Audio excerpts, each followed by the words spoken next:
अरे यार, तुम भी क्या बात करते हो? चाहे तुम कुछ भी कहो, मैं ऐसा जरूर करूंगा। बिना अपनी इस इच्छा को पूरी किए मुझे चैन नहीं मिलेगा। क्या बेकार की बात करते हो? इस तरह का पागलपन ठीक नहीं है। कहाँ राजा भोज, कहाँ गंगू तेली। ऐसा न कहो मित्र, मैं ऐसा जरूर करूंगा। ऐसा कैसे होगा? मुझे तो यह असंभव लगता है।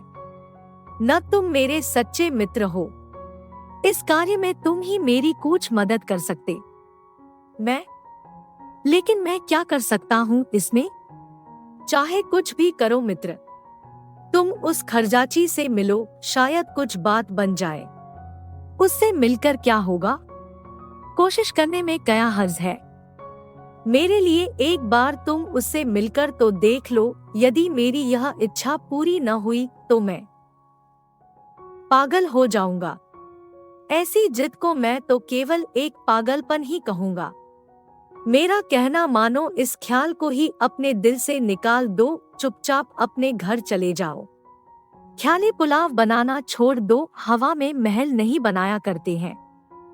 मुझे तुमसे ऐसी आशा नहीं थी मित्र।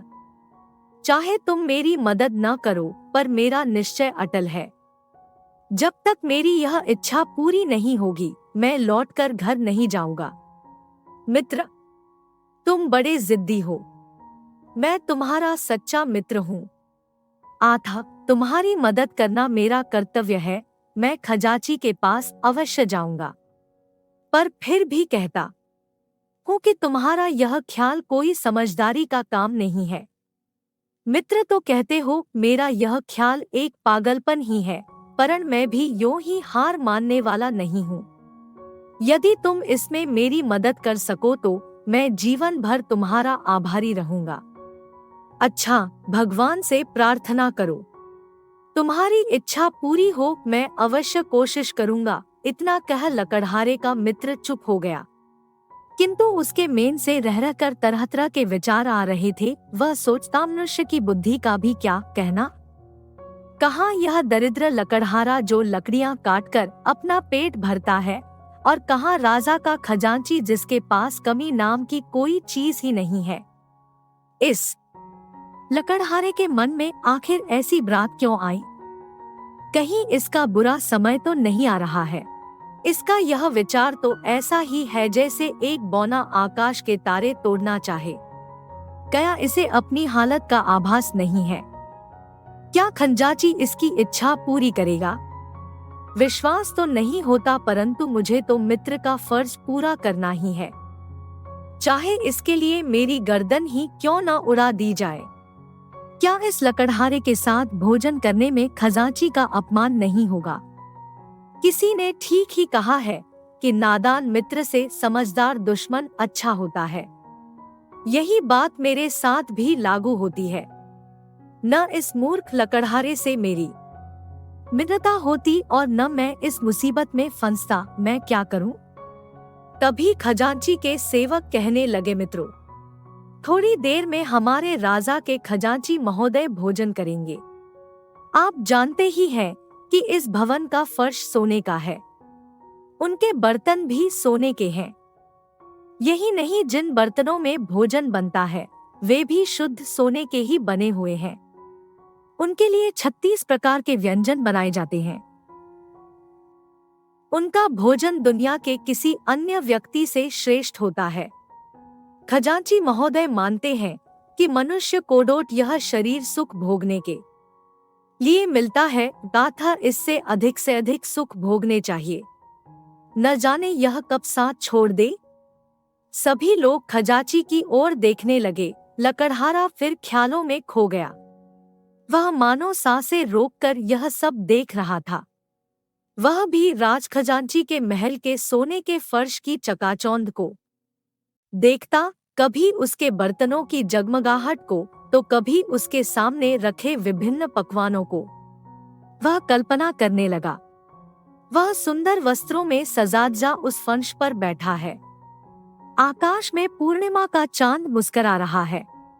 उसकी किरणें फर्श से टकराकर आंखों को चौंधिया रही हैं।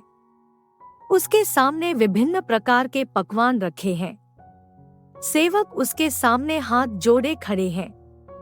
वह उन्हें आज्ञा दे रहा है कि उसे फला पकवान दिया जाए, वह बर्तन उठा लिया जाए। उसकी कल्पना इससे भी आगे निकल गई। वह कल्पना में ही विभिन्न प्रकार के पकवानों का स्वाद लेने लगा।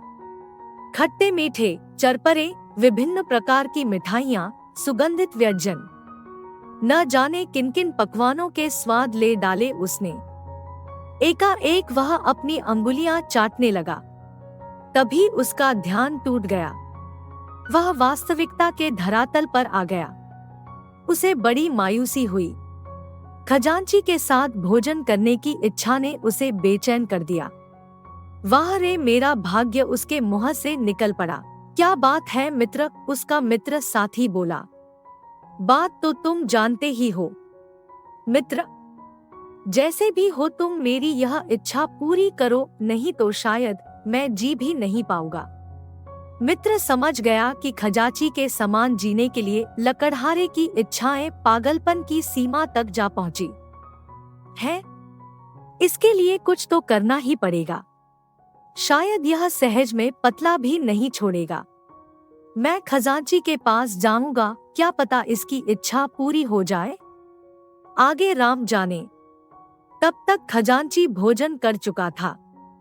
भोजन करने के बाद जब वह उठ खड़ा हुआ तो लोग उसकी जय जयकार करने लगे।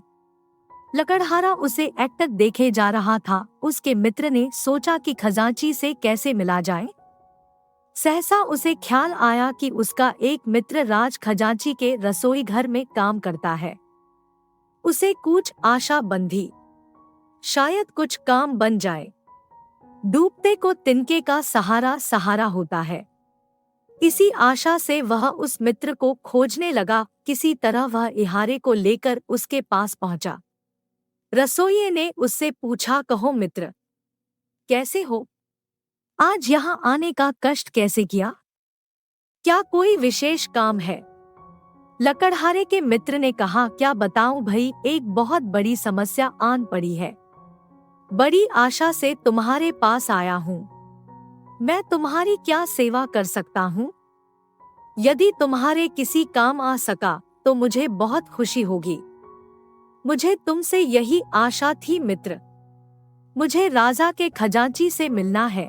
कहते हुए उसने लकड़हारे की इच्छा के बारे में रसोइये को सब कुछ बता दिया।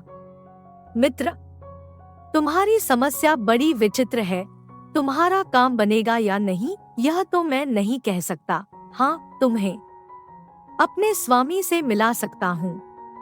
ठीक है मित्र, तुम हमें अपने स्वामी के पास ले चलो, शायद बात बन जाए। कोशिश करने में क्या जाना है। अच्छी बात है, चलो। इतना कह रसोइया दोनों को राज खजांची के पास ले गया।